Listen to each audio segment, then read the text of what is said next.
So, been a couple days since that Chelsea defeat. How is everybody feeling? Are we over it? I'm not. I'm still not over it. Every time I try and move forward, I look at that fixture list and I think, oh my God, what the hell are we in store for this next month? And I start dooming all over again. So I thought, you know what? Let me not doom and dwell. If you want to go see my reaction to that match, FCM, SDS, both episodes are out now. Go and check those out. I want to talk about Tottenham and Thomas Frank in general today. I feel like there's a stench of staleness is what I've put in the thumbnail with this video, because that's what I feel like. We need to have some uncomfortable conversations today, I'll be honest with you. And please, let me start off by just saying this is not a Thomas Frank out video. I know normally when clubs are down, some YouTubers, they see this as an opportunity to, you know what, let's pile on, let's get the extra views and the likes. I'm not trying to do that. I want to see my club win. I want to see my manager do well. I want to sit here proudly as a Tottenham fan and beat my chest. I want to talk about the good times. I want to talk about the good football we play. I want to talk about how we're coming up. Watch behind your shoulders. We're nearly there. But once again, it feels like another season of, you know what? We got a lot to learn. So what have we learned so far in this season? And from that game even, because I don't really want to dwell too much on that game, because honestly, that for me personally was one of the worst Tottenham games I've ever seen. Not just under Thomas Frank, not just at the new stadium, but period. Point blank period. 0.05 XG. And it's not even just the XG. It's if you watch that game with your eyes, credit to you for staying awake for 90 minutes, because that was a rough watch. Trying to look like a team that can somehow play football, but we look like 11 strangers on the field. It was honestly embarrassing. And look, as I said, this isn't a Thomas Frank out video. This is more of a warning sign. To take heed where previous managers have fallen, where they have been, too wrong and strong about their ideas, about their philosophies, about their character. Like, I look at it and we're third in the table. We're unbeaten in Europe. And we have the third joint highest scorers in the league. But it doesn't feel like it. Like, it actually doesn't feel like it. It doesn't feel like we score goals. It doesn't feel like we're doing well in Europe. It doesn't feel like we're doing well in the Premier League. Like, I watch the games and I'm just like, whew. When we won 3-0 last week at Everton, I was like, 2 set pieces. We got away with that one. Going away to Everton as well was never easy. Then coming to Chelsea, I'm thinking, all right, rivalry game. We usually have a bad record against Chelsea. We're going to show something here. And then we put that up. And that's the third home defeat this season as well. Like, you can understand why it doesn't feel like it's going as well as it is on paper. And I feel like that's one of the dangers of the table. Is you can look at it after a game, we can see that you're third, fourth, fifth, and think, you know what, maybe it's not too bad.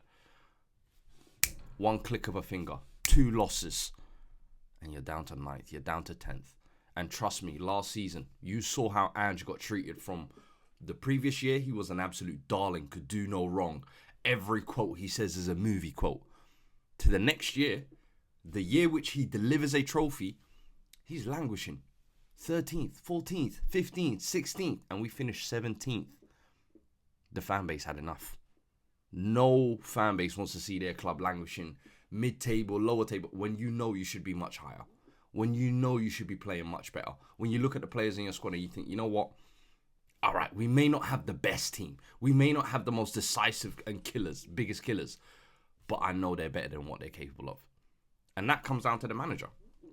That comes down to Thomas Frank and how he coaches and manages his team. Because we saw how Ange kind of mismanaged the squad, and we can say injuries. There were so many other variable factors.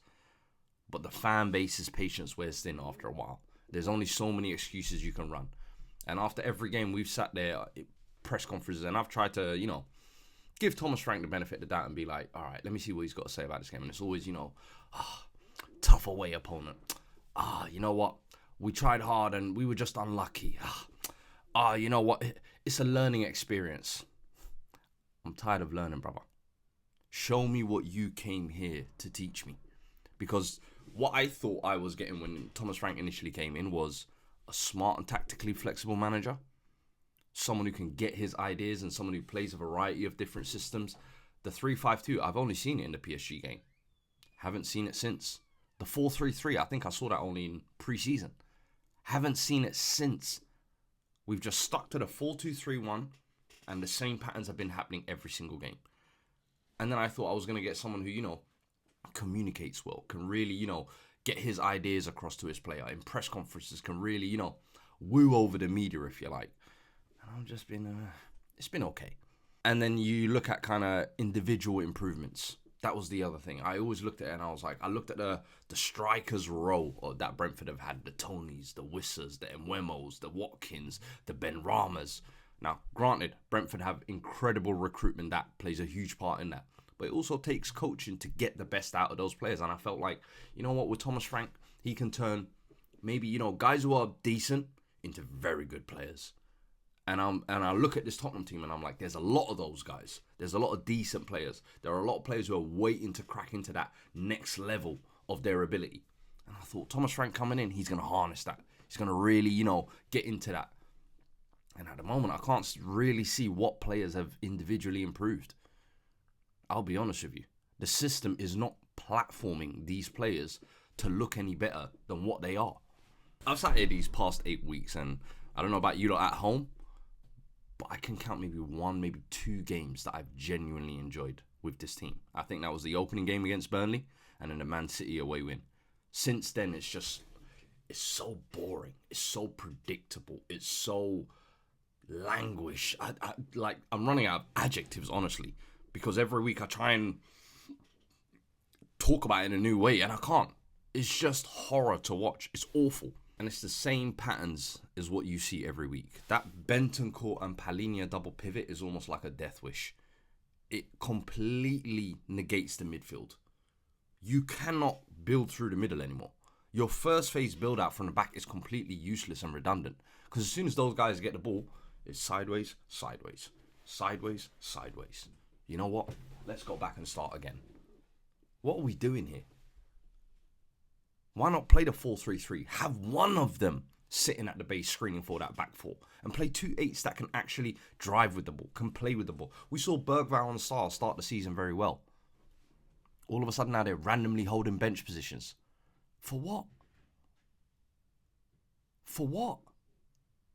We've got 2 right footers playing on our left-hand side in Jed Spence, and this is also a failure on the club, I'll be honest with you. Because in the summer, I think I sat here, along with many other Spurs fans, we said, we need another top-tier left winger like we've done with Kudus on the right.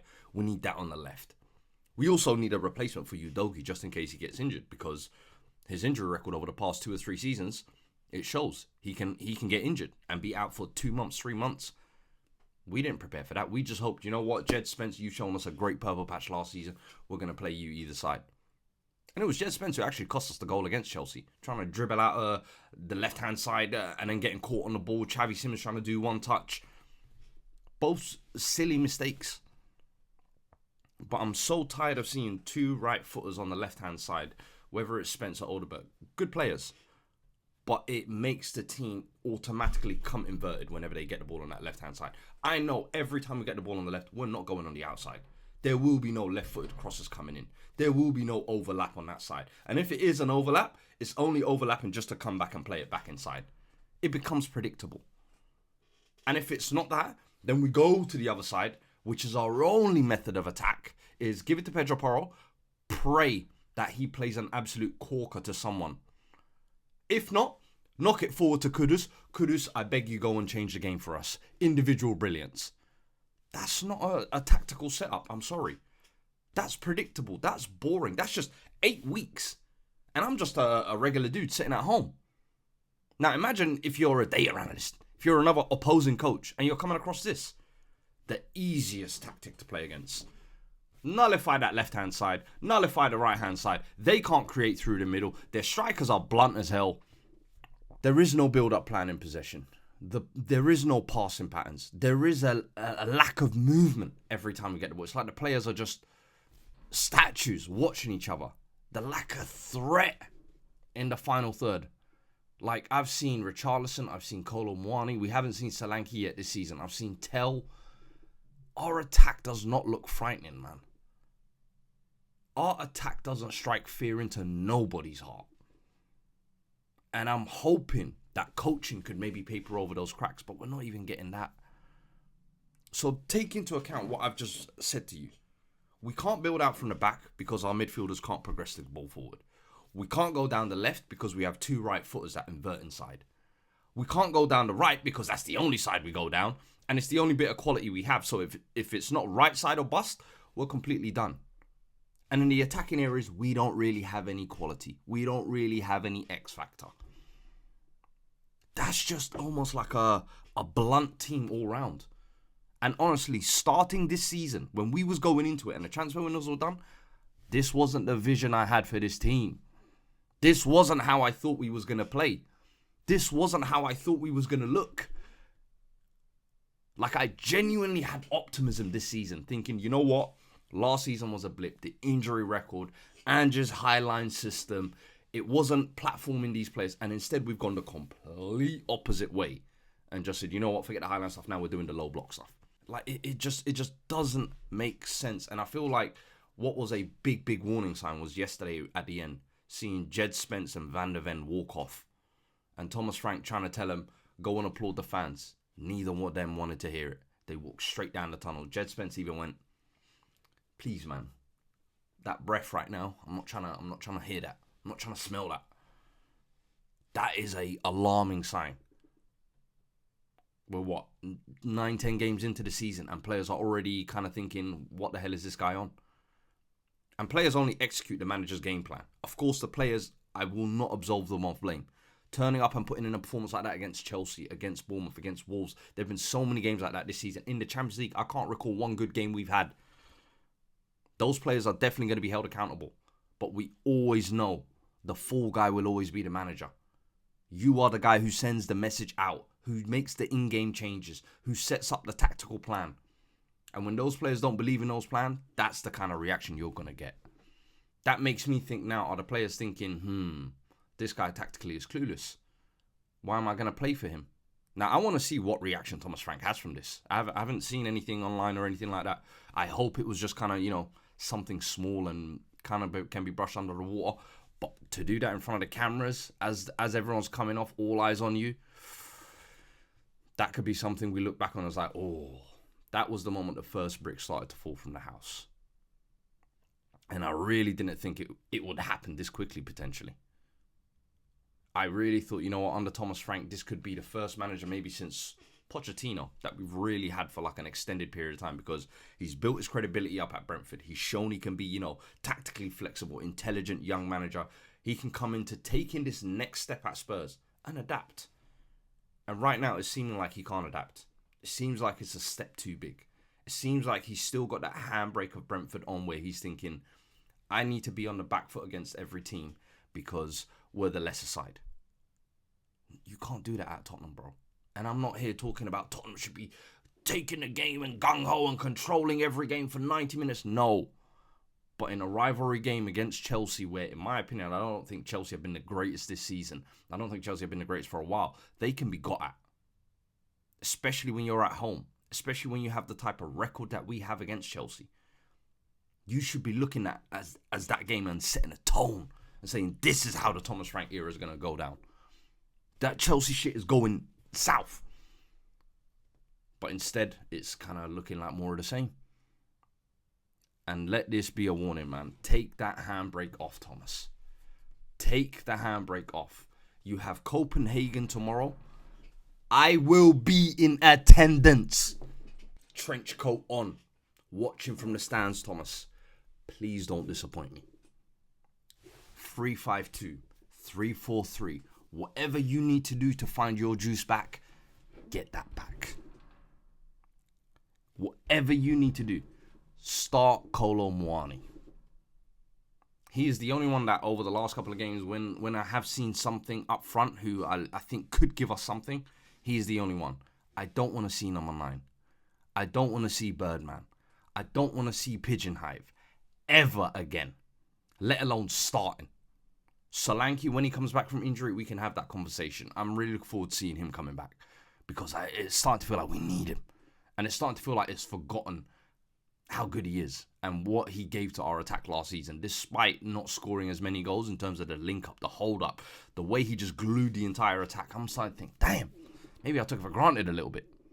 Matthias Tell even, give him an opportunity. I want to see him or Tell on the left. I don't want to see no more Xavi Simons. Get Xavi Simons in that number 10 role, please. And have him higher up the pitch. I'm tired of seeing Xavi collecting the ball from 40 yards in his own half and being told, drive up the ball and dribble with it. That's not what we signed Xavi Simons for.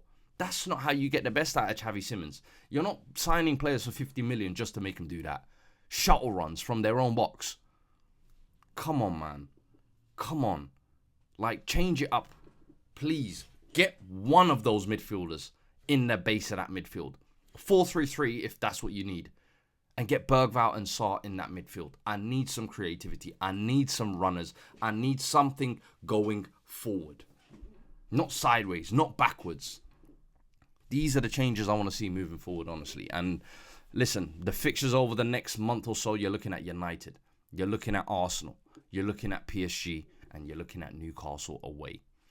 Thomas Frank, if I don't see an improvement in this Copenhagen game tomorrow, if I don't see tweaks coming in, I fear this month could be your last month. Because the boos were ringing around yesterday, and in my opinion, they weren't ringing around loud enough. But after those 4 games, I really, really worry for you, brother. So take heed. Take this warning. Don't let the table fool you. And please make some changes. Because we want to see you win. We want to see this club win. But it is in your hands. So please, help us. Help me, help you, help us. Yeah? Let's bring it all together. Come on, guys.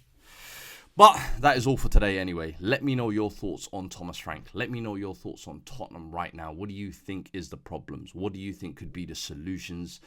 I want to know, do you think Thomas Frank will survive this next month as well? What do you think the points tally could be over those next 4 or 5 games? Let me know all your thoughts in the comments below. If you have made it this far as well, would really appreciate if you like the video. Subscribe to the channel for more. I will have a couple more videos coming up over the next couple of weeks as well. Man United on the weekend, so I will have something related to that with Liban coming up on this channel at some point this week as well. So make sure you're tuned into that. I will catch you guys on the next video. Till next time, peeps. Take care.